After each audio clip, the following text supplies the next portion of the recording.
Bonjour à tous. Salut. Alors aujourd'hui dans cette vidéo on vous explique la fonction de la petite carte que j'ai reçue la semaine dernière qui a eu beaucoup de commentaires et de demandes d'explications. Qu'est-ce que c'est que cette carte? Qu'est-ce qu'on met dessus? Comment ça marche? On vous dit tout maintenant. C'est parti.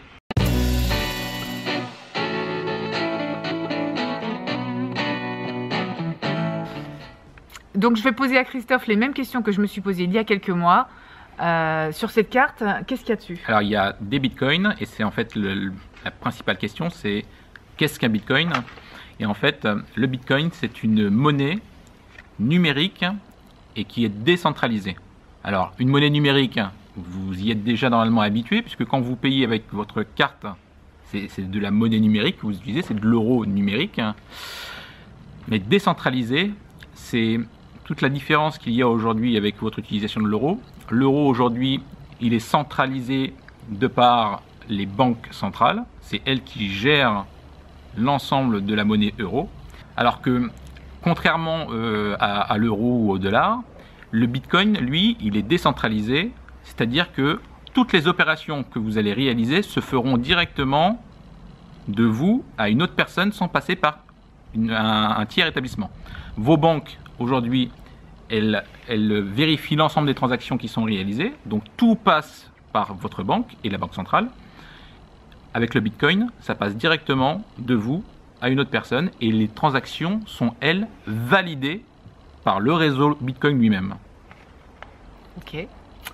Donc un bitcoin, je fais comment pour en avoir? Alors pour avoir un bitcoin, il vous suffit simplement de vous rendre sur des sites de type place de marché. Vous avez des gens qui vendent et des gens qui achètent. Il suffit simplement de vous créer un compte sur un de ces sites. Je vous indique d'ailleurs l'ensemble des liens en dessous de cette vidéo. Et vous créditez votre compte en euros et ensuite vous achetez des bitcoins en fonction de ce que vous souhaitez. C'est un marché à la bourse? C'est un marché, c'est une place de marché, des gens qui vendent et des gens qui achètent, comme vous pouvez trouver des places de marché comme sur le Bon Coin, où vous achetez des objets, là vous achetez des bitcoins.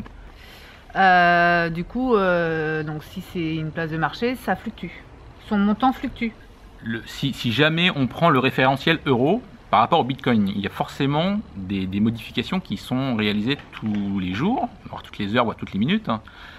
Un bitcoin aujourd'hui, un bitcoin en euros, ça vaut 4000 euros à présent, peut-être un petit peu moins. Et en 2013, ça valait entre 50 et 100 euros. Donc vous voyez que ça a bien progressé. Donc oui, il y a une évolution euro-bitcoin, comme il y a des évolutions euro-dollar, comme il y a des évolutions euro-yen. Un bitcoin, c'est une monnaie à part. Sur mon compte de ma banque française lambda, que je sois au Crédit Agricole ou peu importe, un euro reste un euro. Mon euro que j'ai sur mon compte en banque, je peux l'utiliser dans 1 an, dans 2 ans, dans 3 ans, il ne bouge pas. Non, si tu l'utilises seulement sur le périmètre de l'euro. C'est-à-dire que si jamais tu sors de l'euro, si jamais par exemple tu vas aux États-Unis et que tu dis tiens je vais acheter quelque chose en dollars, tu vas te retrouver avec du taux de change et du coup là tu vas te poser la question, est-ce que mon dollar il était plus fort ou moins fort qu'hier et inversement. D'accord, donc ça parle juste aux gens qui veulent voyager hors Union Européenne. Sur le cas du taux de change oui, mais avec le bitcoin c'est tout le temps en fait. D'accord. Donc sur cette carte en fait finalement est-ce que je peux payer, est-ce que je peux retirer de l'argent? Oui. Alors on peut faire tout ce que vous faites d'habitude avec votre carte bancaire classique. Qu'est-ce qui se passe en fait quand vous recevez cette carte là, vous y injectez des bitcoins que vous avez préalablement achetés sur une place de marché. Vous pouvez même d'ailleurs vous servir, alors ça c'est une carte Xapo, Xapo c'est le nom de la société. Vous pouvez même acheter des bitcoins sur le site de Xapo. Voilà. Donc vous mettez des bitcoins dessus. Et avec ces bitcoins là, imaginons que vous ayez acheté 0,25 bitcoin qui correspond en euros aujourd'hui à peu près 1000 euros. Donc vous avez 0,25 bitcoin, à moment T ça vaut 1000 euros. Imaginons que demain ça prenne 10%, c'est possible, à la hausse ou à la baisse d'ailleurs. C'est-à-dire que quand vous regardez votre application, vous regardez, ah oui j'ai 0,25. Aujourd'hui, vous avez 1000 euros. Demain, vous regardez la même application. Ah oui, j'ai toujours 0,25. Sauf que là, vous avez 1100 euros. D'accord. Donc, ce qu'il faut retenir, c'est que c'est quand même un investissement. C'est un investissement. ce qu'il faut retenir, c'est qu'il y a une fluctuation en fonction Donc, tu du peux marché. gagner de la valeur et à un instant T, et le lendemain, tu peux soit gagner, soit en perdre. Voilà. Donc, c'est un investissement. C'est à court terme. Je ne sais pas si on peut appeler ça un investissement. À court terme, en tout cas, il faut juste savoir que ça fluctue et ça peut fluctuer à la baisse ou à la hausse. Sur le long terme, ça a toujours fluctué. La courbe et progresse d'une rapidité assez phénoménale. Hein, encore une fois, en 2013, on était à 50-100 euros. On est en 2017, ça vaut 4000 euros. Donc rien ne nous présage, par exemple, que d'ici 4-5 ans, ça ne vaudra pas 10, 20 000, 30 000 euros. Donc tout comme l'or, c'est une valeur refuge. Tout comme l'or, on peut s'en servir comme valeur refuge pour d'autres raisons. Pour celui qui a 1000 euros et qui ne sait pas quoi en faire, vaut mieux, de mon point de vue, le convertir en bitcoin ou en or. Voilà. Si vous avez, au lieu d'avoir un livret A ou une autre chose de même type, vaut mieux le transformer effectivement en bitcoin ou en or. Ok. Et Xapo, du coup, la petite carte que j'ai choisie là, est-ce que c'est la seule société qui me permet d'utiliser mes bitcoins dans la vie de tous les jours, Non. dans les commerces et en retrait? Non. En fait, moi j'avais la mienne avant que Xapo lance la sienne. Donc moi la mienne c'est pas du Xapo, donc j'étais obligé juste de faire mes conversions manuellement, c'est-à-dire que par exemple je voulais retirer 100 euros, bah fallait juste que je retire, que je fasse une conversion sur mon logiciel. Ça me prenait, voilà, ça me prenait 10 secondes, mais il fallait quand même que je la fasse. Là l'intérêt de Xapo c'est que ça fait la conversion automatiquement au moment du retrait ou du paiement. Voilà. Donc j'ai testé, il n'y a pas de souci en retrait ni en paiement. C'est juste une carte, ce qu'il faut savoir c'est que c'est pas une carte de crédit mais une carte de débit, donc quand on paye, soit on a les fonds, si je veux aller en magasin et que j'en ai pour 150 euros et que j'ai que 130 euros en convertissant les bitcoins euros, forcément ça marche pas, c'est décliné. Par contre, effectivement, s'il y a les fonds, c'est autorisé. Donc nous, l'intérêt de cette carte, c'est de s'émanciper du système bancaire, de pouvoir être plus libre. On ne l'utilise pas encore à 100% d'un niveau personnel. Hein. On a encore des cartes de banque. Oui, parce que quand vous devez faire des virements à quelqu'un, imaginons que vous voulez payer votre loyer, si votre propriétaire n'accepte pas les bitcoins, vous allez devoir le payer en euros. Et pour le payer en euros, il n'y a pas 40 000 solutions. Hein. C'est soit vous le payez avec des billets, soit vous lui faites un virement. Et du coup, on reste, si vous faites des virements en euros, on reste dans le système classique bancaire, on ne sait pas, et du coup ça ne fonctionne pas. Donc le Bitcoin, le système Bitcoin avance, il y a de plus en plus de personnes qui l'utilisent et de plus en plus de personnes qui l'acceptent, notamment des entreprises. Donc plus on avance dans le temps, plus il y a de personnes qui l'utilisent, et plus on avance dans le temps, et plus il y a d'entreprises qui l'utilisent, et du coup vous êtes en train d'élargir petit à petit le cercle d'utilisation, et espérons d'ici très peu de temps que ça devienne courant, en tout cas de pouvoir utiliser ces bitcoins comme vous pouvez utiliser des euros. D'accord, donc en résumé, c'est une carte Alors, non bancaire. C'est une carte de paiement et de retrait. C'est une carte de paiement et qui utilise la technologie Visa pour les retraits et pour les paiements. Qui demande malgré tout des frais dans les retraits. Pas dans les paiements. Pas dans les paiements.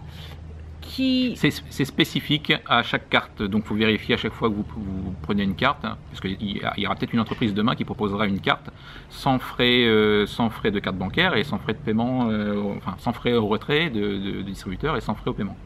Qui ne propose que des bitcoins sur celle-là? Sur celle-ci, oui, mais il existe d'autres cartes qui proposent la gestion multi-devise, enfin multi-crypto-devise. La crypto-devise, c'est tout ce qui utilise le système de blockchain.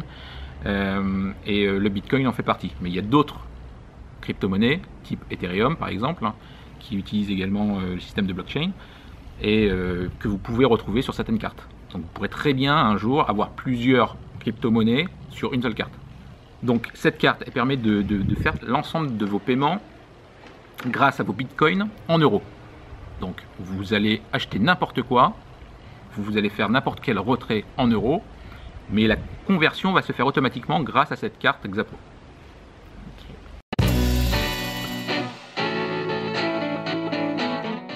Donc c'est quoi par rapport à une banque en ligne les avantages finalement? Une Alors, banque en ligne où il n'y a pas de frais, où on pourrait se dire qu'on a moins de frais, il n'y a pas de frais de com, c'est aussi souvent des cartes de débit. la banque en ligne, les nouvelles banques en ligne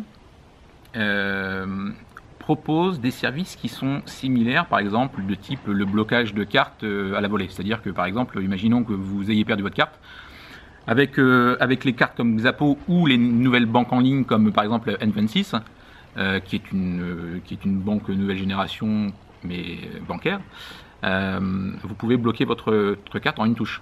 Vous l'avez perdue, vous ne cherchez pas à comprendre si on vous l'a volée ou vous l'avez perdue, vous la bloquez. C'est juste bloqué temporairement, vous pouvez la débloquer 5 minutes après. Celle-ci aussi. Ce qui est intéressant avec ces cartes-là, par exemple, c'est que vous avez aussi la possibilité de modifier le code PIN. Ça veut dire que voilà, c'est pas des choses qui sont gravées dans le marbre, et voilà, c'est pas votre banque qui vous l'impose, vous pouvez très bien le changer. D'accord. Est-ce qu'il y a des frais justement quand on retire ou quand on paye? Alors, concernant Xapo, oui. Concernant Xapo, il y a des frais pour les retraits bancaires.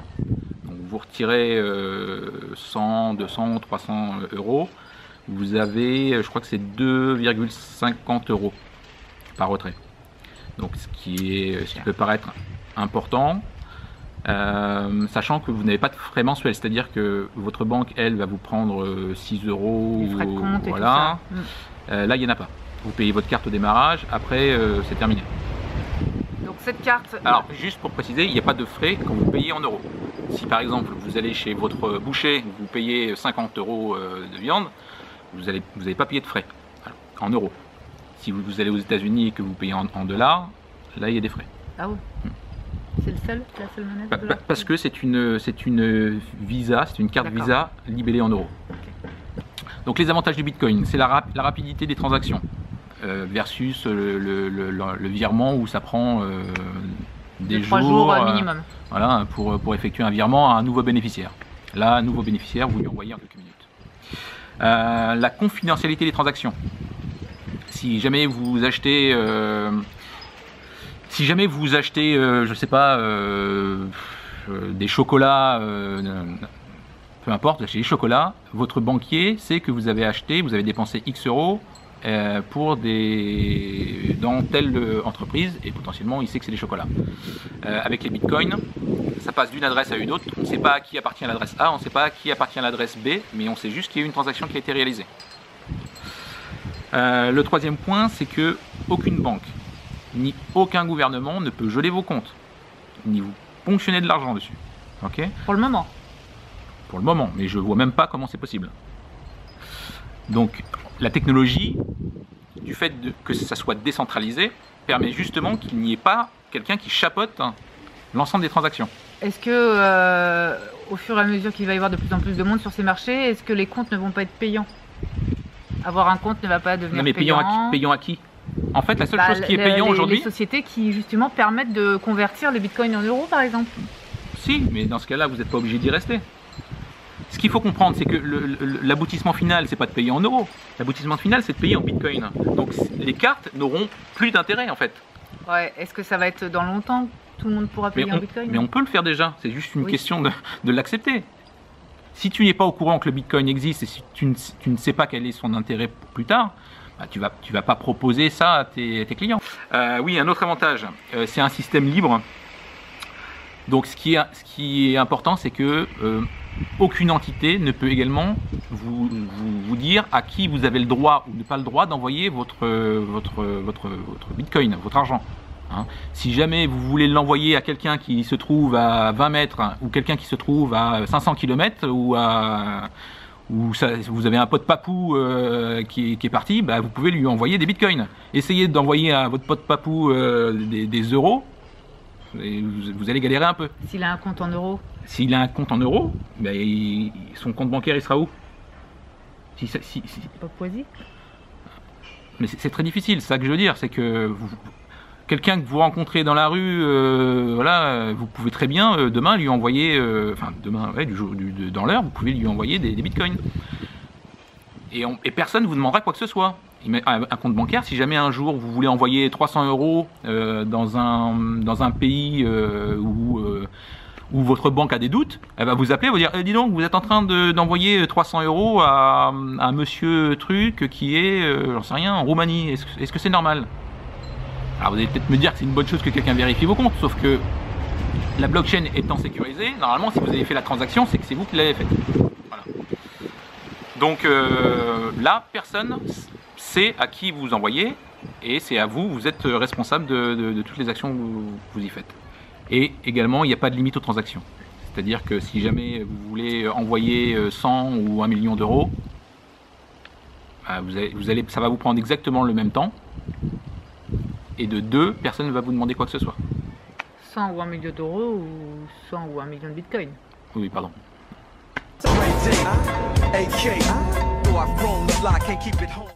Ok, donc voilà. Est-ce qu'il y a des risques qu'il faut connaître outre le fait que la valeur du bitcoin monte et baisse? Alors, le premier point important, c'est que, effectivement, si vous n'avez pas le cœur accroché, vous risquez de voir la valeur de votre bitcoin qui fait comme ça. Bing, bing, bing, bing, bing, bing, bing, bing. Ça monte, hein, mais ça fait quand même des vagues. Hein. Donc, si jamais vous achetez alors que vous êtes au point le plus haut, peut-être que le lendemain, vous allez perdre 15%. Ça sera rattrapé dans les 2 jours. Enfin, mais vous allez quand même perdre 15%. Donc si vous mettez 10 €, c'est pas très grave. Mais celui qui met 10 000 €, bon bah, il perd 150 € en moins de 24 heures. Enfin, 1500 €, pardon. L'erreur qu'il va faire, c'est tout de suite se précipiter pour revendre avant de penser que ça ne baisse de trop, alors que finalement, ce sera rattrapé dans les quelques jours. Pour le moment, ça a toujours, voilà. Les descentes ont toujours été rattrapées par des plus grosses montées.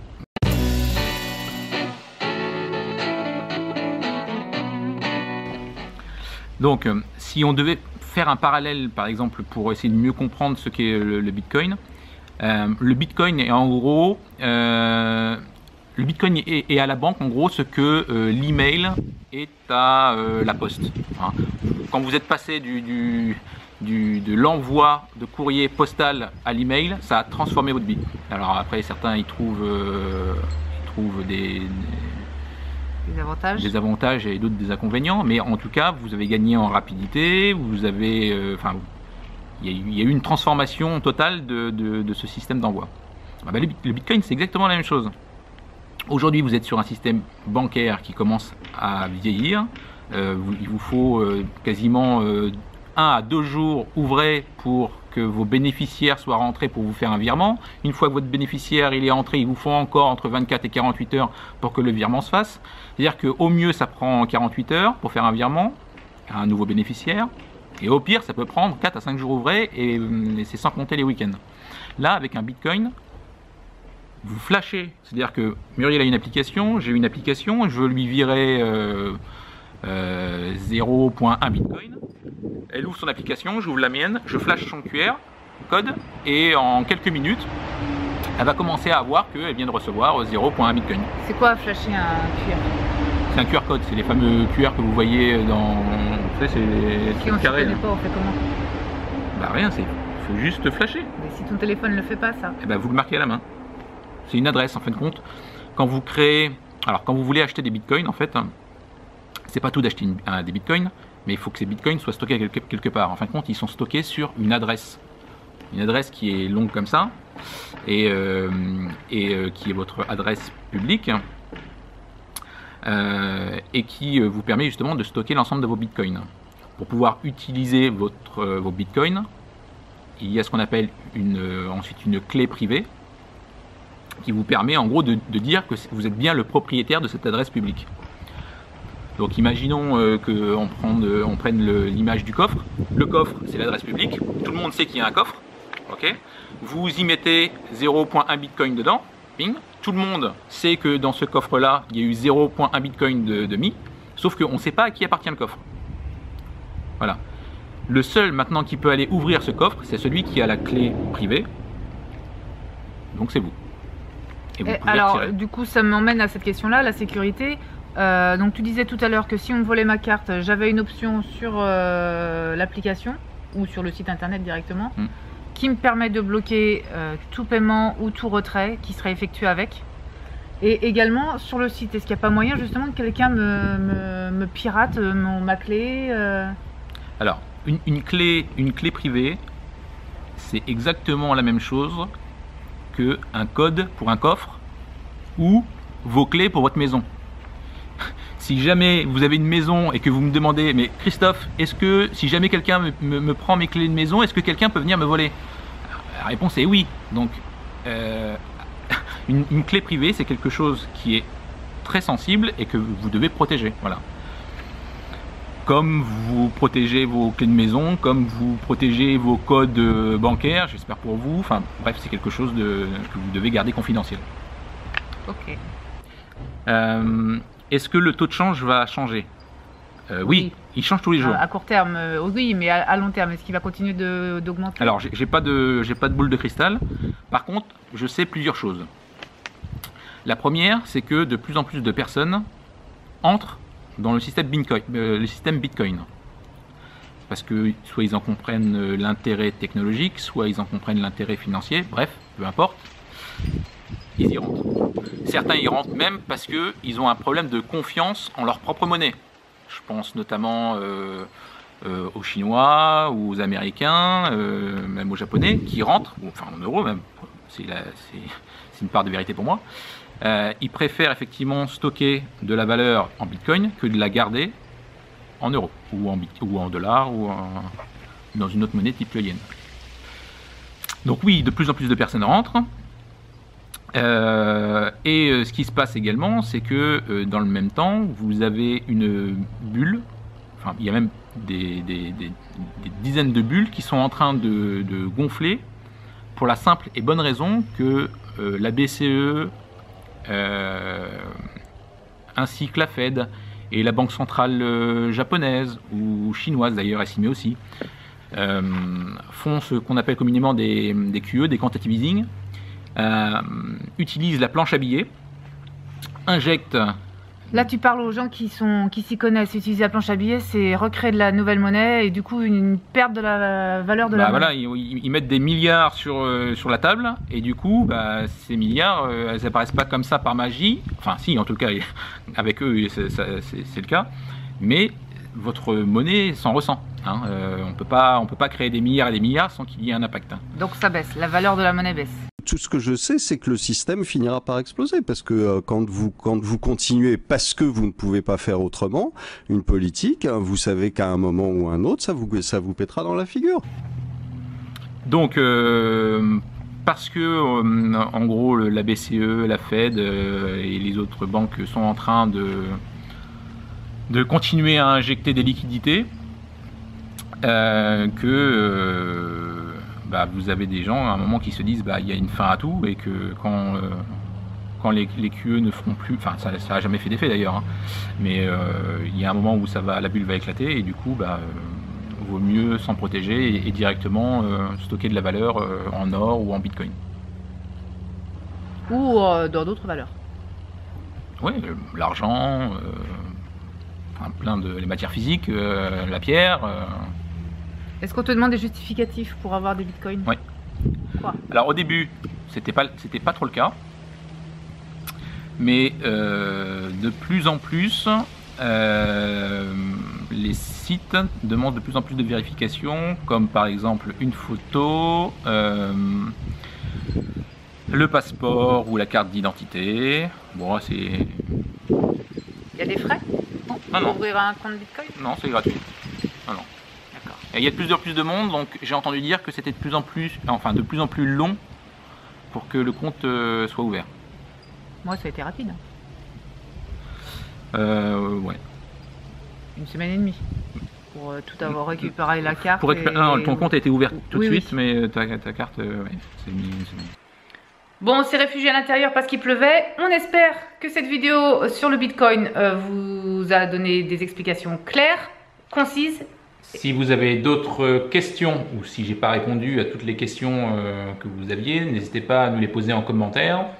Je mets dans le descriptif un lien qui récapitule un peu l'ensemble des questions qu'on peut se poser et j'écris les réponses. Donc je prends le temps de les rédiger. Donc n'hésitez pas à cliquer sur le lien en dessous de la description.